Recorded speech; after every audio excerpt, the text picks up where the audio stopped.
Tax எல்லாம் கட்டாமல் தமிழ்நாட்டிலே ஒருத்தர் பெரிய ஆள் வாங்கி வச்சிருக்காரு. போட்டு கூட கட்ட சொல்லிச்சு டேக்ஸ் வாங்கி ஏற்றிருக்காங்க. ஃப்ளைட்டு பிடிச்சி ஏற்றி கொண்டாந்து ஜோஸ் ஆல்காஸ் இருக்குல்ல அவங்க கடை பிரசாந்த் அவரு அதை வாசல் எடுத்து போட்டார். எல்லாரும் போறவங்களாம் செல்ஃபி எடுத்துக்க சாவியெல்லாம் திறந்து போட்டாச்சு. ஏறி உட்காந்து பார்த்துக்க வேண்டிய என்னையாவது கார் வாங்க கூடாதுன்னு சொன்னேன். ரோட்ல போறவங்க எல்லாம் ரோல் சைஸ் காரை டச் பண்ணி பார்க்கணும் அப்படின்னு எடுத்து போட்டாப்ல வண்டியை.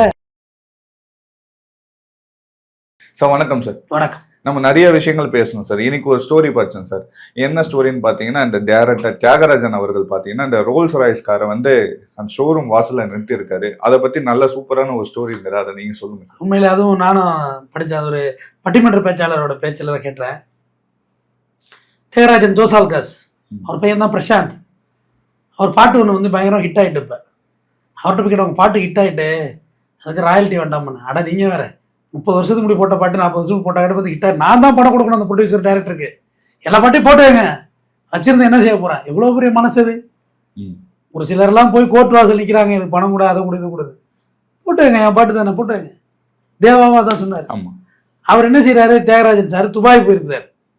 அங்கே வந்து அவர் நண்பருக்கு ஃபோன் அடிச்சிருக்காரு, பிக்கப் பண்ண வரணும்.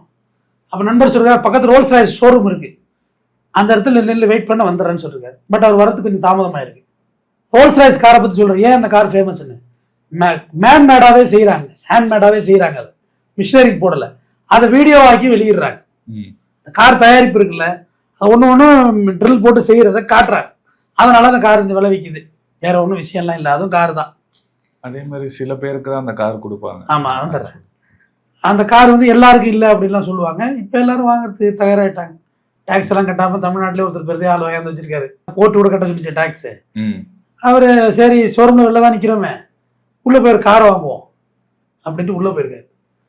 உள்ளே போனோன்னே அந்த ரெப்ரசன்டேட்டிவ், அந்த சேல்ஸ்மேன் கார் வாங்குறது தான் உள்ளே வரணும், பார்க்குறதுலாம் உள்ளே வரக்கூடாது, வெளியே போங்க அப்படின்ட்டு இருக்காரு. வெளியே வந்து இவருக்கு அவமானம் தாங்கலை. என்னடா இது அப்படின்னு சொல்லிட்டு ஃப்ரெண்டு வந்துட்டார். ஃப்ரெண்டு அந்த நாட்டுக்காரரு. கார் வாங்கணும், வெளியே தள்ளி பாடிட்டான்.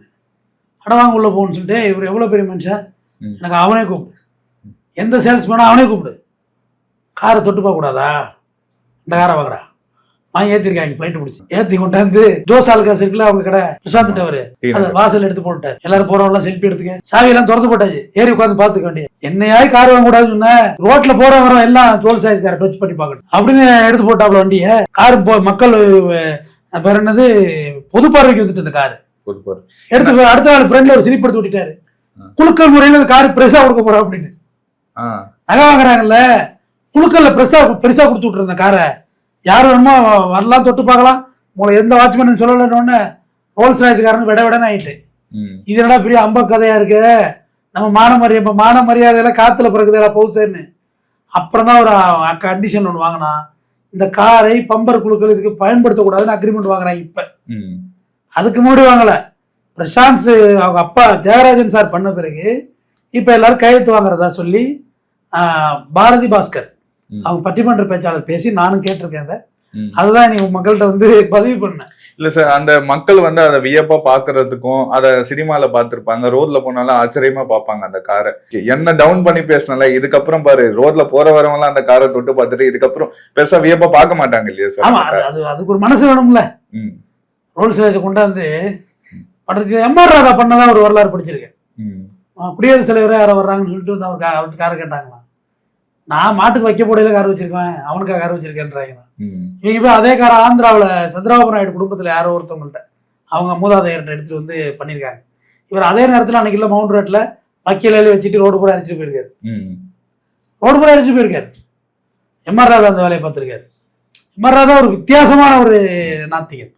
அவர் பயங்கரமான படங்கள்ல அவர் சொல்ற கருத்துக்கள்லாம் வந்து பாத்தீங்கன்னா இப்ப கூட அது ஒப்பிட்டு பார்த்தா அது சரின்ற மாதிரி தோணும். எம்ஆர் ராதா வேற லெவல்ல பெர்ஃபார்மன்ஸ் பண்ணவரு. அந்த லெவல்ல தான் இவரும் பண்ணிருக்காரு. அதை விட இது படி மேல இறக்கிட்டாரு. குழுக்கல்ல பிரைஸா கொடுக்குறேன், உன் காரை ஏலத்துல கொடுத்து மறுபடியும் எப்படி இருக்கும். வாங்கினதுக்கு அப்புறம் அது அவருக்கு சொன்னா இல்லையா சார்? அவர் அந்த கம்பெனிக்கார அப்படியில பிராண்ட் பண்றான். வாங்கினதுக்கு அப்புறம் நமக்கு சொந்தம் தான், ஆனா அப்படி பிராண்ட் பண்ணலையா, அவன் வேற மாதிரில பிராண்ட் பண்றான். அந்த பிராண்டிங் தான் இன்னமும் வச்சு மேக்கப் பண்றான். ஹைஃபையான மக்களுக்கான கார் இது.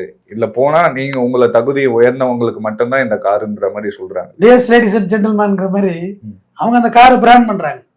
அந்த ஈகோ தான் இவரை உடைச்சல்ல தியாகராஜன். என்ன தொடக்கூடாதுன்னு வா காரை எல்லாம் தொட்டு பார்ப்பாங்க வா அப்படின்னு. மேலே இருக்காது. கேட்டு ரொம்ப இன்ட்ரெஸ்டிங்காக இருந்தது.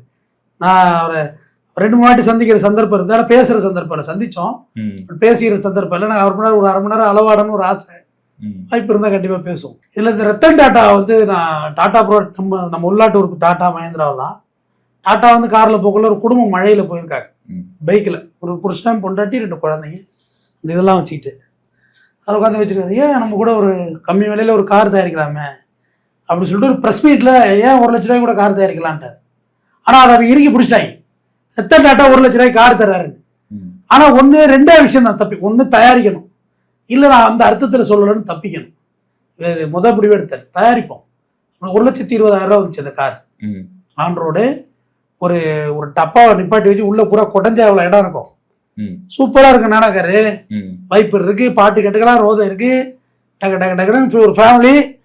பைக் இன்னைக்கு என்ன ரேட் விற்கிது? பைக் Honda 1.5 லட்ச ரூபா, 1.5 லட்ச ரூபா விற்கிது.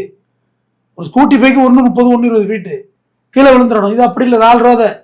அப்படியே ஜம்முன்னு ஊருக்கு போகணுமா, ஒரு 30 கிலோமீட்டர் இறங்கி ஒரு ஃபேமிலியா 4 பேர் போறது, 4 பேர் கம்ஃபர்ட்டா போகலாம். சிட்டி பர்ச்சேஸ், இந்த டிராஃபிக் ஏற்ற வண்டி நானோ கார். செகண்ட் ஹேண்ட்லாம் விற்கிது 40,000 ரூபா, 30,000 இருக்குது வண்டி.